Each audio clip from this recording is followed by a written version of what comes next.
चाहे भूखे मर जाना, पर इन 4 लोगों से कभी मदद मत मांगना।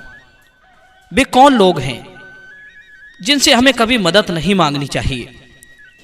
चाहे आप कितने ही दुखी हों, लाचार हों, भूखे रह लेना, मुसीबत सह लेना, पर इन लोगों से कभी मदद का आग्रह मत करना। कौन लोग हैं वे? आइए इस मार्मिक कहानी के द्वारा मैं आपको समझाता हूं। ये कहानी है एक कौवा और लोमड़ी की। कहते हैं किसी जंगल में एक कौवा का जोड़ा रहता था।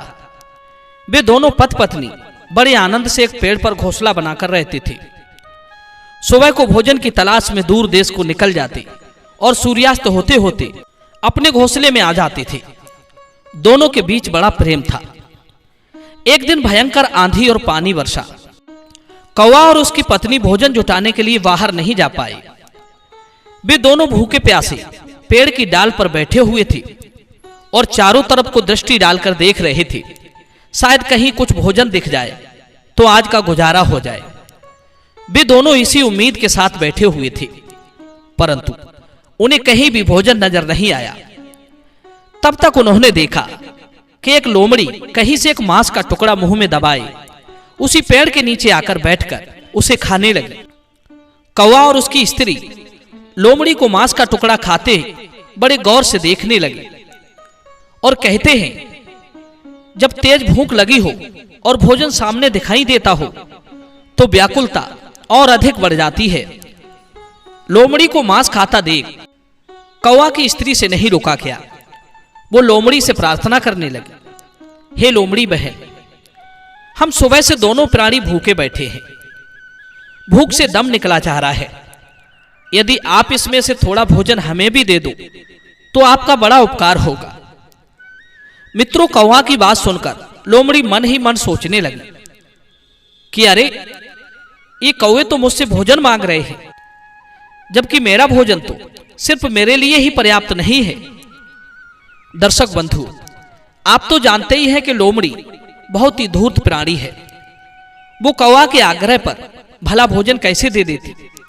उल्टा कौवों को देखकर वो धूर्तता की बात सोचने लगी कि मेरा भोजन तो कम है, इससे ठीक से मेरा भी पेट नहीं भरेगा।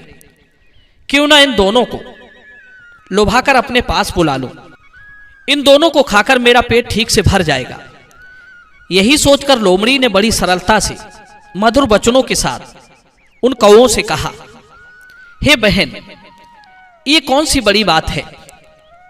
विद्वान लोग कहते हैं परोपकार से बड़ा कोई धर्म नहीं है और धोखा देने से बड़ा कोई पाप नहीं है।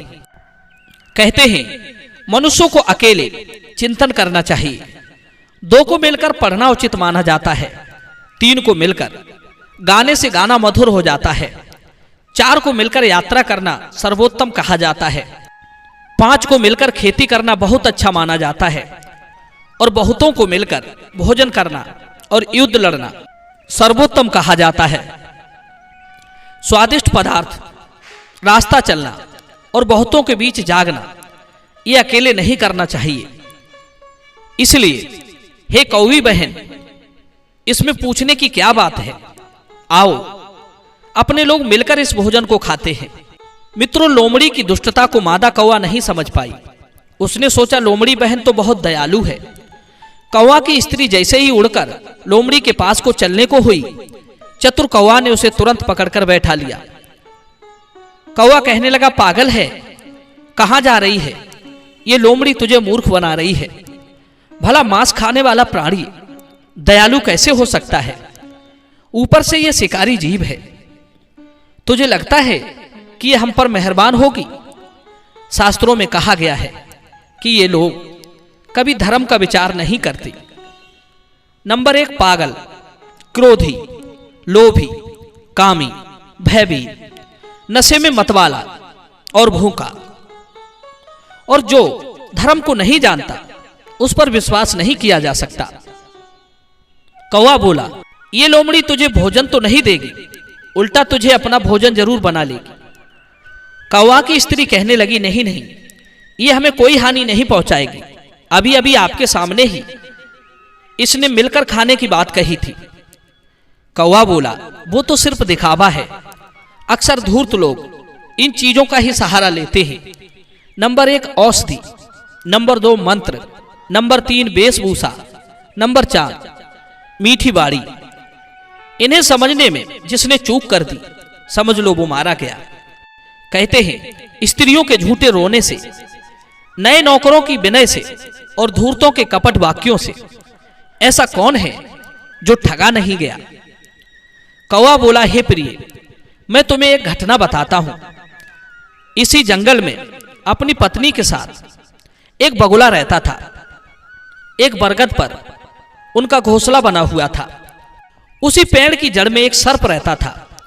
वो सर्प बड़ा ही दुष्ट था। जब जब बगुली अंडा रखती थी, उनसे बच्चे निकलते थे, तो उनके ना होने पर वो सर्प उस बरगद की खोज से निकलकर बगुले के बच्चे को खा जाता था। कई बार सर्प ने बगुले के बच्चों को खा लिया। बगुला और बगुली इस बात से बड़े दुखी थे। वे चाह कर भी अपने बच्चों की रक्षा नहीं कर पाते थे। जब सर्प बच्चों को खा जाता था, तो उनके पास बैठकर रोने के अतिरिक्त कोई चारा नहीं था। एक दिन बच्चों को ना पाकर वो बगुलों का जोड़ा बैठकर रो रहा था। कौवा बोला, हे प्रिय, उसी समय मैं उस वृक्ष पर आराम करने के लिए बैठ गया। मैंने उस बगुले से रोने का कारण पूछा, तो उसने सारी बात मुझे बताई कि इस बरगद की जड़ में एक सर्प रहता है। जब जब हम बच्चे उत्पन्न करते हैं, वो दुष्ट सर्प हमारे बच्चों को आकर खा जाता है। हम चाह कर भी उस सर्प का कुछ नहीं बिगाड़ सकते। कौवा बोला, देखो, यदि आप एक काम कर सको तो सर्प से हम तुम्हारा हमेशा हमेशा के लिए छुटकारा करा देंगे। बगुले ने पूछा, वो क्या उपाय है? तब कौवा कहता है कि तुम तालाब पर मछली खाने तो जाते ही होगे। इस बार तुम खूब सारी छोटी छोटी मछलियों को पकड़कर इकट्ठा कर लेना और उन्हें लेकर चले आना, और सर्प की खोज से लेकर नेवले के बिल तक उन मछलियों को रख देना। वो नेवला मछलियों को खाते खाते सर्प तक पहुंच जाएगा और सर्प को मार डालेगा। सर्प से छुटकारा पाने की यही एक दवा है। बगुले को कौवे की बात खूब पसंद आई। उसने वैसा ही किया। छोटी छोटी मछलियों को लाकर नेवले के बिल से लेकर सर्प की खोज तक रख दिया। इधर नेवला जब भोजन के लिए निकला, तो उसे अपने बिल के पास ही एक बड़ी सी मछली मिल गई। सोचने लगा, आज तो घर बैठे ही भोजन मिल गया। अब तो वो उन मछलियों को खाता हुआ सर्प की खोज तक जा पहुंचा। उसने खोज से सर्प को निकालकर उसे मार डाला। सर्प को मरा हुआ देखकर बगुला और उसकी स्त्री बड़े प्रसन्न हुई। उन्होंने नेवले को ऊपर से ही धन्यवाद किया कि भाई, आपने हमारे सबसे बड़े शत्रु को आज मारकर हमें बहुत बड़े संकट से उबार लिया है। ये मछलियां हमने ही लाकर रखी थी ताकि तुम उस सर्प को मार सको। नेवला कहने लगा, अरे बगुले भाई, हमने तुम्हारी दुश्मन को मार डाला है। आज से हम तुम्हारे मित्र हैं। आओ और नीचे आकर के हमारा धन्यवाद करो। मित्रों, बिना सोचे समझे बगुला नेवले के पास पहुंच गया। हुआ क्या, नेवले ने तुरंत उस बगुले को भी मारकर खा लिया। उस घटना को देखकर मैं अच्छी तरह समझ गया कि जो हमारा स्वभाव से शत्रु हो, हिंसक हो, मांस भक्षी हो, उस पर विश्वास करके ना तो उसके पास जाएं, न कभी उससे मदद मांगे। हमें भूल कर भी ऐसे लोगों से कभी मदद नहीं मांगनी चाहिए जो स्वभाव से हमारा शत्रु हो। नंबर 2, आलसी से भी कभी मदद नहीं मांगनी चाहिए। आलसी पहले तो समय पर आपकी मदद करेगा नहीं, और करेगा भी तो वो आपके काम को बिगाड़ देगा। नंबर 3, नशेबाज व्यक्ति से कभी सहायता की याचना ना करें।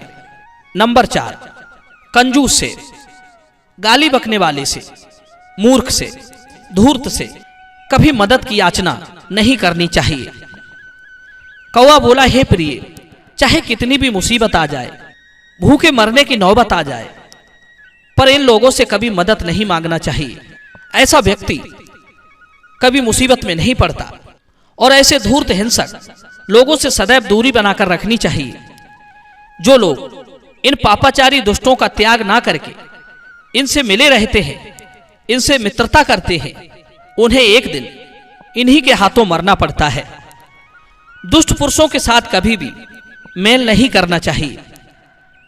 मित्रों, कौवे की बात अब कौवी समझ चुकी थी और वो लोमड़ी का शिकार होने से बच गई। मैं उम्मीद करता हूं ये कहानी आपको जरूर पसंद आई होगी। तो चलिए अपनी राय कमेंट में दीजिए और मिलते हैं आपसे अगली वीडियो में एक और नई ज्ञान चर्चा के साथ। आप सभी का बहुत बहुत धन्यवाद। जय श्री कृष्ण।